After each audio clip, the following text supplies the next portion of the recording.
யாரு? ஏன் இந்த போட்டோஸ் எல்லாம் எங்க இருக்கு? ரம்யா, இதோ வந்துட்டேங்க.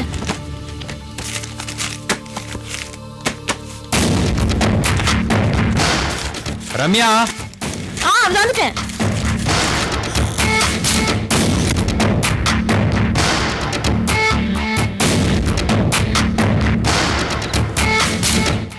இந்தாங்க. தேங்க்ஸ். நீங்க வந்துருங்க, எனக்கு பசிக்குது. நீ போயிட்டே இரு, இதோ வந்துடுறேன்.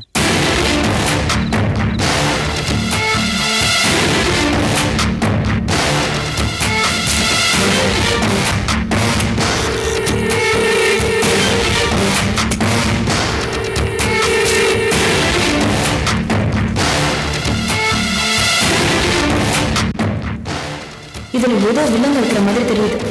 அக்கா கிட்ட காமிச்சு என்னன்னு கேட்கணும்.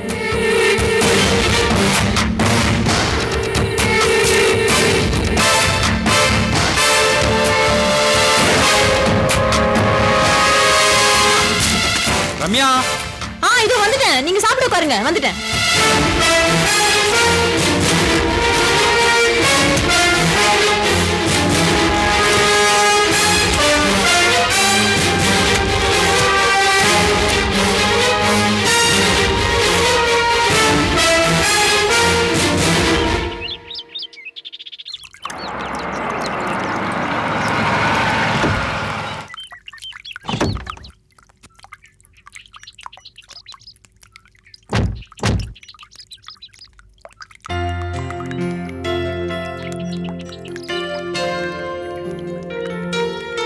லாயர் சார் இருக்காங்களா? உள்ளதான் இருக்காங்க, போய் பாருங்க.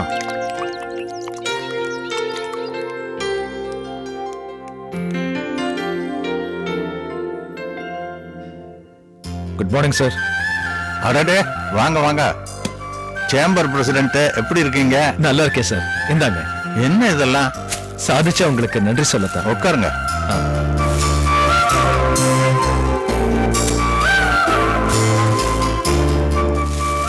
என்ன சார் பாக்குறீங்க? செக் இதுக்குள்ள வச்சிருக்கீங்களோன்னு பார்த்தேன். சார், நீங்க எங்களுக்கு செஞ்ச உதவிக்கு நாங்க என்ன தொகை கொடுத்தாலும் அதுக்கு சமமாவாது. சும்மா கேட்டேன், தட்ஸ் ஆல். நான் ஒன்றும் பெருசா செய்யலையே. சரி, வந்த விஷயத்த சொல்லுங்க. சார், என்ன வெளியே கொண்டு வந்தீங்க. அதை விட பெரிய விடுதலையா எனக்கு அபிராமி கிட்ட இருந்து விடுதலை வாங்கி கொடுத்தீங்க. ஆரம்பத்துல அபிராமி கேஸை இழுத்து அடிச்சிட்டு இருந்தா, இருந்தாலும் நீங்க நல்லபடியா முடிச்சிட்டீங்க. ஏற்கனவே மியூச்சுவலா கொடுத்த பெட்டிஷன் தானே, அதனாலதான் சுலபமா முடிஞ்சிச்சு. அது போகட்டும், ஆர்கே பத்தி ஏதாவது நியூஸ் உண்டா? அதை பத்தி பேசுறதுக்கு தான் சார் இங்க வந்திருக்கோம். எல்லா பேப்பர்லயும் விளம்பரம் கொடுத்திருக்கோம், போலீஸ்லயும் கம்ப்ளைண்ட் கொடுத்திருக்கோம், நாங்களும் பல இடங்களை தேடிக்கிட்டு இருக்கோம்.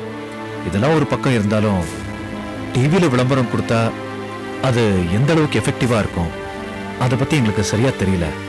அதை பத்தி உங்ககிட்ட கேட்கலாம் தான் சார் வந்தோம். டிவிக்கா? டிவிக்கு போறதுக்கு முன்னாடி ஒண்ணு செய்வோமா சார்? ஆர்கேக்கு ஆல் இண்டியா லெவல்ல கான்டாக்ட்ஸ் இருக்கு. இப்ப நாம இங்க பேப்பர்ல கொடுத்தது அந்த அளவுக்கு ரீச் ஆயிருக்குமாங்கிறது சந்தேகம். இப்போதைக்கு விளம்பரம் இல்லாம ஆல் இண்டியா லெவலுக்கு பிசினஸ் கான்டாக்ட் நம்பர்ஸை பிடிங்க, கான்டாக்ட் பண்ணுங்க. அந்த ரிசல்ட்டுக்கு அப்புறம் அடுத்த ஸ்டெப்புக்கு போலாம். Okay sir. எனக்கு டவுட் என்னன்னா, ஆர்கே நம்ம விளம்பரத்தை பார்த்திருப்பார். அவர் தன்னை எங்கேயோ வெளிக்காட்டிக்காம மௌனத்துல இருக்கார். நாங்களும் அப்படிதான் சார் நினைக்கிறோம்.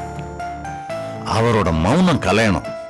அபிராமியோட அட்டூழியம் ஒவ்வொன்னா அடிபடுறதுனால லேசா தலையை காட்டுவாருங்கிற நம்பிக்கை எனக்கு இருக்கு. இருந்தாலும் எங்க ஃபேமிலியில சில பேருக்கு வேற நினைப்பெல்லாம் வருது.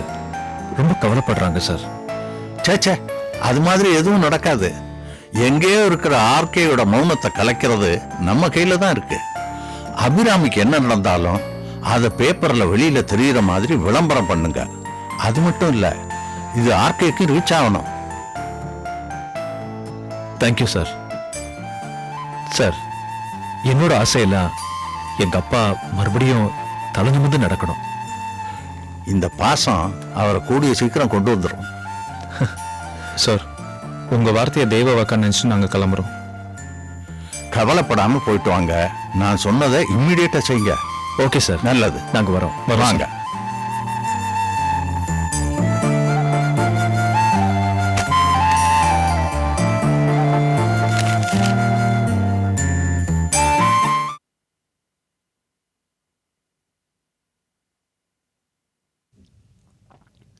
ஷாம்,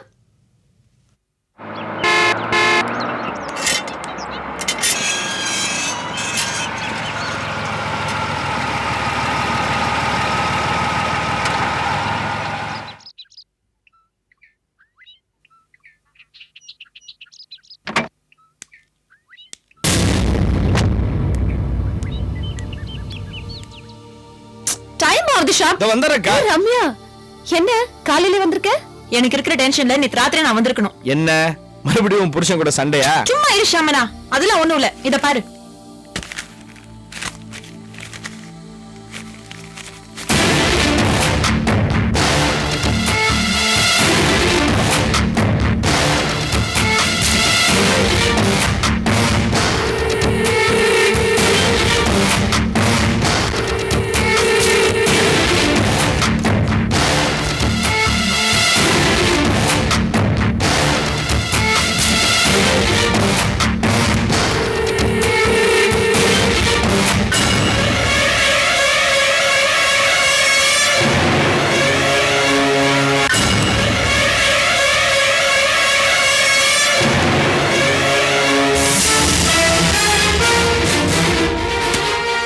யாருக்கு அது போட்டோல உன் கூட? அது அது அந்த திவ்யா கொலைகேஸ் இருந்ததுல, அதுல சம்பந்தப்பட்ட ஒரு கந்து வெட்டிக்காரன். அவன் அடிக்கடி என்ன சந்திச்சு பினான்ஸ் வேணுமான்னு கேட்பான். ஆனா இது யாரு எப்ப எடுத்தாங்கன்னு தெரியலையே. ரமா, இது எப்படி உன் கையில வந்தது? எங்க வீட்டு பீரோக்குள்ள ஒரு கவருக்குள்ள இருந்தது. இந்த போட்டோஸ் இருக்கிற விஷயம் அவருக்கு தெரியுமா தெரியாதான்ற விஷயம் எனக்கு சரியா தெரியல. அப்பனா அது ஸ்ரீனிவாசன் வேலைதான். ஏன் இந்த விஷயத்தை என்கிட்ட இருந்து மறைக்கணும்? உண்மையிலே அவர் மனசுல எதுவுமே இல்லைன்னா இந்த விஷயத்தை பத்தி ஏன் என்கிட்ட பேசல? ஆனா ஒரு தடவை கந்து வெட்டிக்காரன் பத்தி என்கிட்ட பேசியிருக்காரு. அக்கா, அந்த போட்டோல இருக்கிற ஆளு வில்லங்கமானவரு. என் மாமனார் அதை விட ரொம்ப வில்லங்கமானவரு. இந்த போட்டோவை அவரு பீரோக்குள்ள ஒளிச்சு வச்சிருக்காருன்னா அதுக்கு என்ன அர்த்தம்? எனக்கு எதுவுமே புரியல. இது உங்களுக்கு எல்லாம் தேவையில்லாத விஷயம். தினேஷ் கேஸ் விஷயமா அவன் என்கிட்ட ஏதோ பேச வந்தான். அப்ப யாரோ போட்டோ எடுத்திருக்காங்க. இதை நான் பாத்துக்கிறேன். நீ கிளம்பு.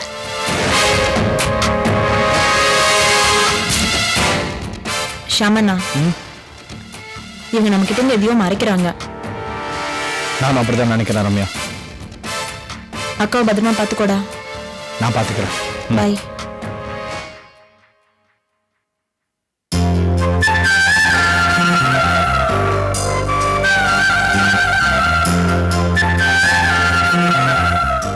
அப்பா அப்பா இந்து, இந்த குட்டி உன்னை பார்க்காம என்னால இருக்கவே முடியல தெரியுமா? நான் உன்னை ஊருக்கு வந்து பார்க்கலாம்னு நினைச்சேன். ஆனா அம்மா என்ன சொல்லுவான்னு தெரியல, அதான் வரலடா. ஊர்ல நானும் அப்படிதான். அம்மா கிட்ட அப்பாவை பார்க்கலான்னு சொல்வேன். ம், சொல்லுவியா? ஆமா, அழுதுகிட்டே சொல்வேன். அதுக்கு அம்மா என்னடா சொல்லுவாங்க? மாட்டேன் மாட்டேன்னு சொல்லுவாங்க. ஆனா பாட்டி வந்து கூப்பிட்டதும் போலான்ட்டாங்க. சந்தோஷம்டா, ரொம்ப சந்தோஷம். ஏ குட்டி, உனக்கு பிடிக்குமோன்னு பெரிய மீன் ஒன்று வாங்கி வச்சிருக்கேன். அந்த தொட்டில இருக்கு, போய் பாக்குறியா? பாக்குறேன். ஆனா இப்ப என்ன ஐஸ்கிரீம் கடைக்கு கூட்டிட்டு போகணும். சரிடா, நீ போ.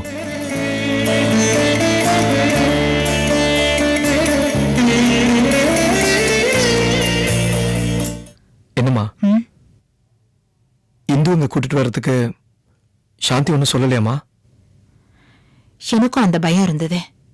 ஆனா அவ எதுவுமே சொல்லல, எந்த விதமான கோபமும் காட்டல. நம்ம சாந்தி புரிஞ்சுக்கவே இல்லப்பா. என்னம்மா சொல்ற? உனக்கும் உன் மகளுக்கும் உள்ள பாசத்துல அவ குறுக்கிடவே மாட்டா. இப்ப மட்டும் இல்ல, எந்த காலத்திலயும். நீ அவகிட்ட ஒரு விஷயத்த மறைச்சங்கிற கோவந்தா, வேற எதுவும் இல்ல. அவ ஒண்ணு சொன்னா அத நீ கேட்டா பூரிச்சு போயிடுவே. என்னம்மா சொன்னா? இந்துவுக்கு சாந்தி மேல உள்ள பாசத்தை விட உண்மையில தான் பாசம் அதிகமா. அவர் பார்க்கணும்னா என்ன கேட்காமலே கூட்டிட்டு போங்கன்னு சொன்னா. அப்படியேம்மா சொன்னா? ஆமாப்பா. நான் உடனே ஒண்ணு சொல்றேன். உன்னையும் சாந்தியும் சேர்த்து வைக்க போறது இந்த குழந்தைதான். அதை நீ மறந்துடாத. இது போதுமா? இந்த ஒரே ஒரு வார்த்தை பழிச்சு எனக்கு போதுமா?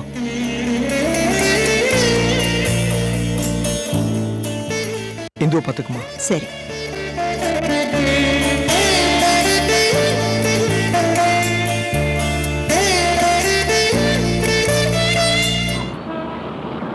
நாராயணா சார். இதுல செக் 40,000 இருக்கு. இத போய் அந்த ஆர்ஃபனேஜ்ல கொடுத்துட்டு வந்து. Okay sir. வணக்கம் தம்பி. வாங்க உட்காருங்க. என்ன விஷயம்? Good morning. வணக்கம். அவரை நான் தான் உங்களை பார்க்க சொல்லி அனுப்பிச்சேன். ஆஹா, என்ன விஷயம் சாந்தி? நீங்களே சொல்லுங்க பெரியவரே. நாங்க சென்னைக்கு பக்கத்துல ஒரு முதியோர் இல்லம் நடத்திட்டு வரோம். மொத்தம் 65 பேர் இருக்காங்க. நிறைய நல்ல உள்ளங்கள் கொடுக்கிற நன்கொடையால தான் நாங்க இதை நடத்திட்டு வரோம். அங்க இருக்கிறவங்க எல்லாம் ஆதரவு இல்லாதவங்கன்றதுனால நாங்க அவங்க கிட்ட எந்த விதமான கட்டணமும் வசூலிக்கிறது இல்ல. உங்களை மாதிரி நல்ல மனசுள்ளவங்க ஏதாவது உதவி பண்ணா ரொம்ப புண்ணியமா இருக்கும். மகனால துரத்தப்பட்ட அம்மா, மருமகளால துரத்தப்பட்ட மாமா, இப்படிப்பட்டவங்க தான் எங்க இல்லத்துல இருக்காங்க. ஓஹோ, அப்படியா?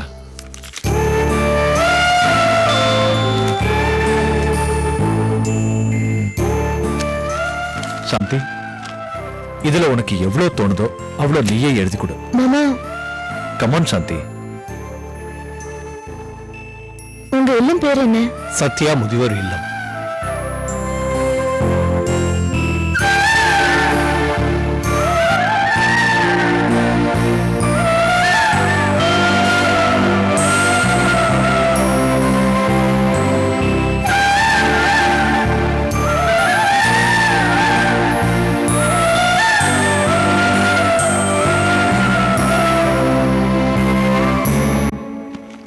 உன் கையாலேயே கொடு சாந்தி.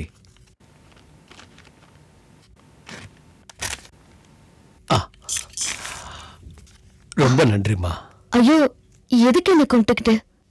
உங்க தியாகத்துக்கும் சேவை மனப்பான்மைக்கும் எங்களால முடிஞ்ச சிறு உதவி. 1 லட்சம் ரூபாய் சின்ன உதவியாமா. ரொம்ப நன்றிமா. நான் வரேம்மா. வரேன். வாங்க. சாந்தி, இவர் இங்க வந்ததுக்கு அப்புறமா எனக்கு ஒண்ணு தோணுது. என்ன மாமா? நம்ம அப்பாவை எங்கெங்கெல்லாமோ தேடிட்டோம். நாம ஏன் அப்பாவை முதியோர் இல்லத்துல தேடக்கூடாது? ஆமா சார், அது கூட நல்ல யோசனை. நம்ம மறந்தே போயிட்டோம். சரி மாமா, இனிமே இந்த மாதிரி முதியோர் இல்லத்திலும் மாமாவை தேடி பார்க்கலாம். எங்க அப்பா கௌரவமாவும் கம்பீரமாவும் வாழ்ந்தவர். அபிராமி பண்ண துரோகத்தால தான் ஒரு அனாதைங்கிற உணர்வு என் அப்பாவுக்கு வந்திருக்குமோன்னு நினைக்கிறேன். நம்ம தேடுற வேலையை ஆரம்பிச்சிடலாம். ஓகே சாந்தி. அது மட்டும் இல்லாம எதுக்கும் ஹாஸ்பிட்டல் கூட தேடி பார்க்கலாமே. நாராயணா, என்ன பேச்சு பேசுற? இல்ல சார், என் அப்பாவுக்கு அப்படிலாம் எதுவும் ஆயிருக்காது. அதுக்கு இல்ல மாமா, சார். இல்ல சார், தப்பா எடுத்துக்காதீங்க. மாமா நமக்கு கிடைக்கணுங்கிறதுனால நான் இடத்துல தேடி பார்க்கலாம்னு சொல்றாரு. வேற ஒண்ணும் இல்ல. சரி சாந்தி.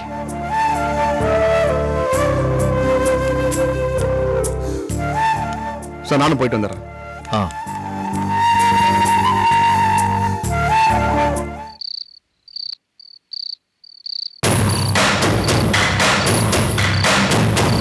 எவனுக்கெல்லாம் காத்துட்டு இருக்கணும்ன்ற விவஸ்தை நம்ம பிடிச்சு.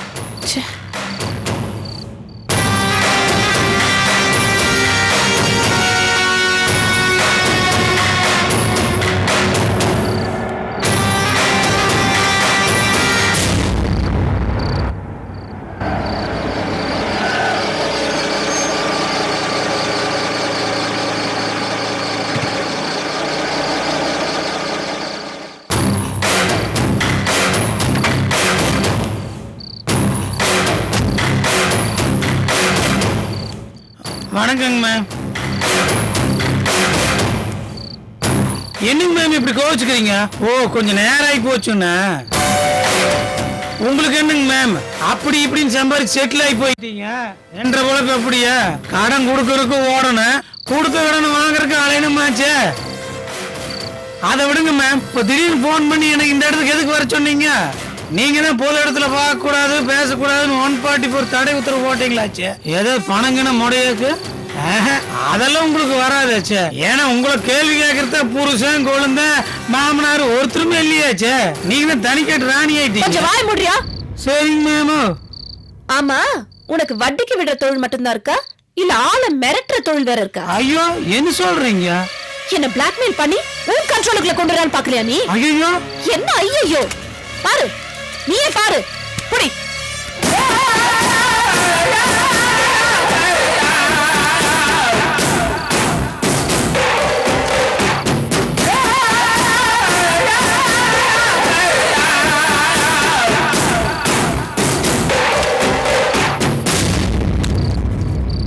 இது யாருங்க மேம் எடுத்து?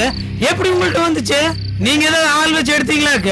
நான் உன்ன கேட்க வேண்டிய கேள்வியா நீ என்ன கேக்குறியா? இது பாருங்க மேம், என்ற கல்யாணத்தன்னைக்கு நான் போட்டோ எடுத்ததோட சரி, இன்னத்த நாள் வரையில் நான் போட்டோவே எடுத்துக்கல.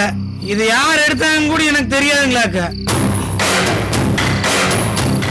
மேமே, உங்களுக்கு நானும் எதிரி இல்லை, எனக்கு நீங்களும் எதிரி இல்லையாச்சு. நம்ம 2 பேர்த்துக்கு பொது எதிரி யாரோ ஒருத்தர் தான் எடுத்துருக்கணும்.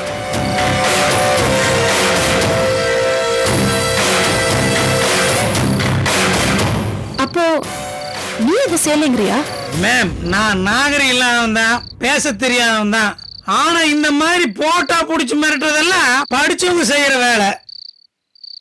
நான் அதிகமா படிக்காதவன் தான். என் தொழில் மேல சத்தியமா சொல்றேன், எனக்கு இதை பத்தி எதுவுமே தெரியாதுன்னா.